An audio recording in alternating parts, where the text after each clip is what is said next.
Welcome back to the Divine Names YouTube channel where we're reading Thomas Aquinas' Summa.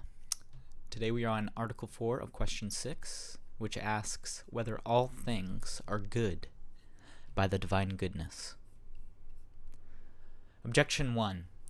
It seems that all things are good by the divine goodness. For Augustine says, "This and that are good. Take away this and that, and see good itself, if thou can. And so thou shalt see God, good, not by any other good, but the good of every good. But everything is good by its own good. Therefore everything is good by that very good which is God." Oh. Looks like Thomas is not going to give any direct reply to these objections, so I'll move to objection 2. Further, as Boethius says, all things are called good, accordingly as they are directed to God, and this is by reason of the divine goodness. Therefore, all things are good by the divine goodness. On the contrary, all things are good inasmuch as they have being, but they are not called beings through the divine being, but through their own being. Therefore all things are not good by the divine goodness, but by their own goodness. I answer that, as regards relative things, we must admit extrinsic denomination, as a thing is denominated placed from place, and measured from measure.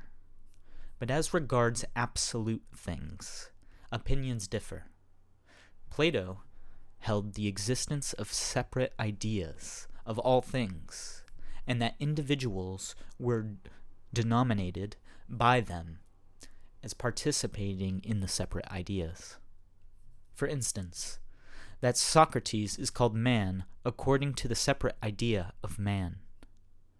Now just as he laid down separate ideas of man and horse, which he called absolute man and absolute horse, so likewise he laid down separate ideas of being and of one. And these he called absolute being and absolute oneness. And by participation of these, everything was called being or one. And what was thus absolute being and absolute one, he said, was the supreme good. And because good is controvertible with being, as one is also, he called God the absolute good, from whom all things are called good by way of participation. Although this opinion appears to be unreasonable in affirming separate ideas of natural things as subsisting of themselves, as Aristotle argues in many ways, still, it is absolutely true that there is first something which is essentially being and essentially good, which we call God, as appears from what is shown above, and Aristotle agrees with this. Hence, from the first being, essentially such, and good, everything can be called good in a being, inasmuch as it participates in it by way of a certain assimilation which is far removed and defective, as appears from above.